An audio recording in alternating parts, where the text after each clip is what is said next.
As far as, just some of the stuff for the game that I'm sure you guys are wondering about, Rob Havenstein will be out for this game.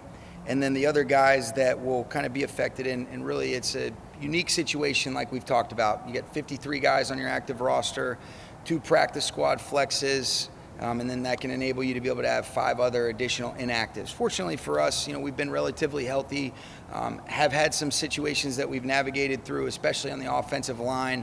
Guys are banged up, but they'd be able to go if it was a normal game. So we're going to err on the side of caution with those guys, and then some of the skill players offensively that have gotten a bunch of work and really have been just a little bit more experienced players. So the guys that you guys will see that would be listed as doubtful, told you about Matthew, so he'll be out for this game. Puka Nacua and Cooper Kupp will also be on that list, as will Kyron Williams, Alaric Jackson, and Kevin Dotson. And then, that'll enable us to be able to really, what I think is great about it is to get an opportunity to evaluate some guys that have done a really good job. We'll get a chance to see some other offensive linemen play that we're excited about. We'll get a chance to see those receivers do a good job. Jimmy, Blake Corum will be able to get a good workload. Looking forward to seeing Cody Schrader do some different things. And then defensively, we'll be able to get, a handful of guys some work. I don't want to get too specific on that, but because of the youth that we have on the defensive side of the ball, I think it's good to be able to keep some opportunities for guys to play, but maybe not the amount of workload that you're accustomed to with some of the main cast of characters. Jonah Jackson will. Joe Noteboom.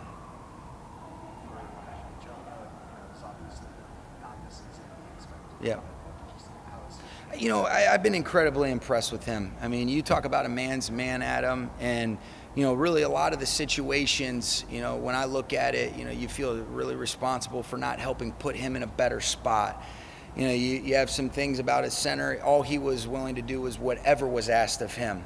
And then he's had some, freak accidents that didn't enable him to be able to practice in the offseason. Then he has the shoulder, has a setback against Arizona. But this guy's a mentally tough guy. He's physically tough. If you saw the way that he's worked, my respect level for how he's handled a unique situation that I really don't think is anybody, but, it's really my fault for not having him in a better spot to be able to contribute. But, I just couldn't be more impressed. I think you start to appreciate some of those things a little bit more as you reflect on different experiences. This guy's a really good football player. I'm looking forward to seeing him do an excellent job, and he'll start at right guard. Steve will start at left guard. There might be an opportunity to be able to get, Jonah some chances to play at the left guard position as well, depending upon kind of the flow of the game, things like that.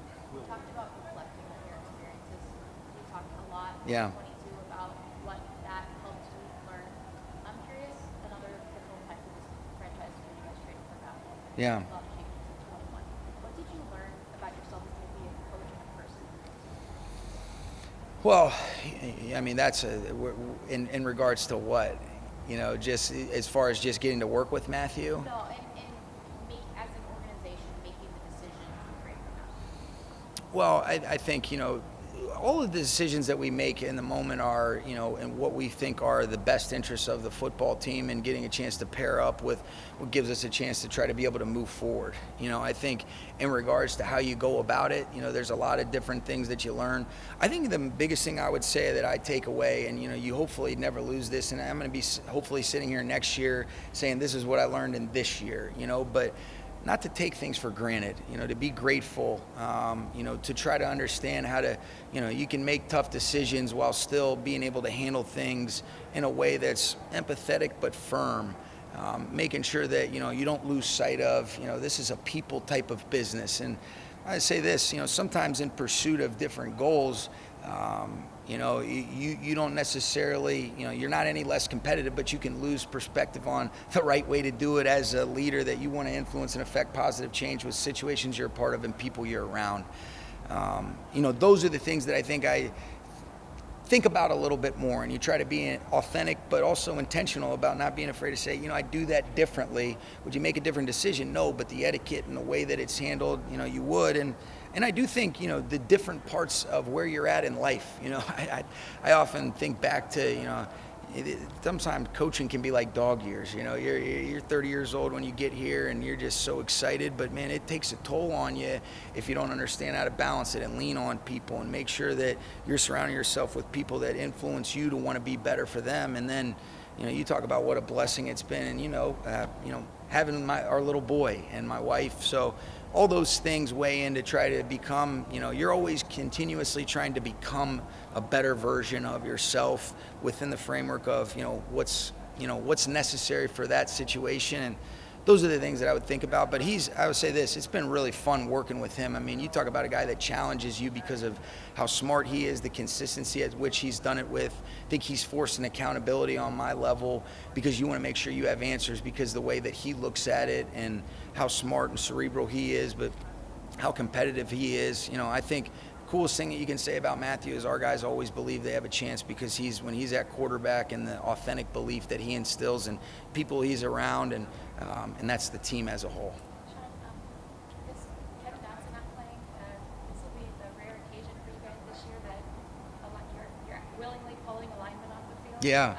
Kevin specifically, what has his durability meant for you guys this year? Yeah, and that really is a reason why you kind of go that direction. Alec's been working through some different things. Rob, because of the injury, and then because of the amount of work that Kevin's gotten, I think it'll serve him well. It's really been a tremendous credit to him because we've had a lot of moving parts, as you sure know, on the offensive line, and I've been really proud of Kevin and his consistency. And he's having fun. He's at his best when he's out there enjoying it, shooting jump shots as celebrations and different things like that. But we expect him to use this week to be ready to go, support his teammates. And like I said, I think it does offer an opportunity to be able to evaluate some guys that I think are real players as well, that we're fortunate to have a little bit more depth at this point in the year with the offensive line to get some evaluations. A couple more guys. Quentin Lake play. Yeah, he'll play. It'll be in not as many snaps as you're accustomed to. That was one of the things we pointed out in the team meeting, Gary. And for him, to stay healthy, to stay available is such a credit to his preparation, what he's put into this season, the impact, being voted a captain, but one of 4 players in this league that has had an opportunity. Look at Artis, he's pissed, man. One of 4 players in this league to play 100% of their defensive snaps. And I know that's something that he's proud of, as he should be. But I also think it provides an opportunity to, get him, play in some situational type of roles, and then be ready to roll for that playoff home opener. Do you just real quick, Bob, Go ahead. do you have any discussion with guys like that, Tyron, Stafford, who's coaching Miles, when you're making your decision? Oh, always, Do you absolutely. let them know that Yeah, you're you not- talk through it, because you always want to, because look, sometimes because fortunately we're a little bit healthier, you have a little bit more, flexibility in regards to how do you want to approach this. Last year we had some guys that were a little bit more veteran laden on the defensive side of the ball. That's why you go the route that you did with our offensive line. But absolutely, I think you want to be as collaborative as possible. Ultimately, you have to be able to make the decision and the order of priorities, what's best for the team and then what's best for the player. And if you can check both of those boxes, that's great. But I'd like to think that, the communication and their involvement and ownership is what creates the buy-in so that you can at least give reasons and rationales and then also try to listen to understand if maybe they feel differently. And so that's been something that you absolutely do. Last one, guys.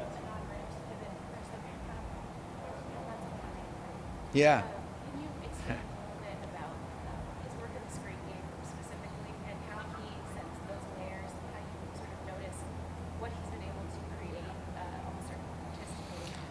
I mean, shoot, he's been a guy that, I think the longer you do it, the consistency is the truest measurement of performance. And you look at what he's done going back to, all the stuff in Philly, the amazing success they've had in Kansas City, but the screen game, getting a good feel. And, I think he's got a great feel for when to dial those up. And, he's always had those backs that have an excellent feel going back to Westbrook. And there's a handful of guys, but, they do a great job in the tight end screen game, the perimeter screen game. And, I think there's a feel for how to sequence a game. I think there's an understanding of, all right, what am I anticipating and being able to get it versus favorable types of looks.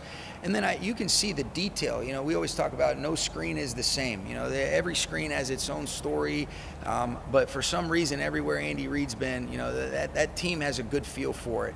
And I've been a part of teams teams where we've had a good feel for the screen game and done a good job of creating clarity, and then other times where it hasn't been as good. But, you know, Big Red is the man. He's got a great feel for, you know, when to be able to get to those. And I think the detail at which they coach him and the timing at which he's getting to it, there's so many layers to it. But I've studied them. You know, every year that's one of the things that you're going to spend an off season studying is, you know, a lot of different things about Coach Reed, but definitely the screen game is one of them. What does it take to be able to see how it's supposed to unfold with all the timing intricacies while you're in the design process? I mean, well, I think, you know, it depends on which type of screen that you're talking about. You know, is it off your drop back? Is it off your play action? You know, they've been successful with all of them, but it's understanding timing, landmarks, exit angles. How is the defense displaced in terms of who do you want to get out? What are the different things that you're looking for to create clarity for players to make quick decisions? But in all phases of the screen game, they've been excellent. And, you know, that's one of those deals that, you know, sometimes you're really, you know, rolling on them, and then other times, but Andy Reid's always rolling on them. And it's been a tremendous, it's been a really successful thing that they've activated in addition to a lot of things with Coach Reid.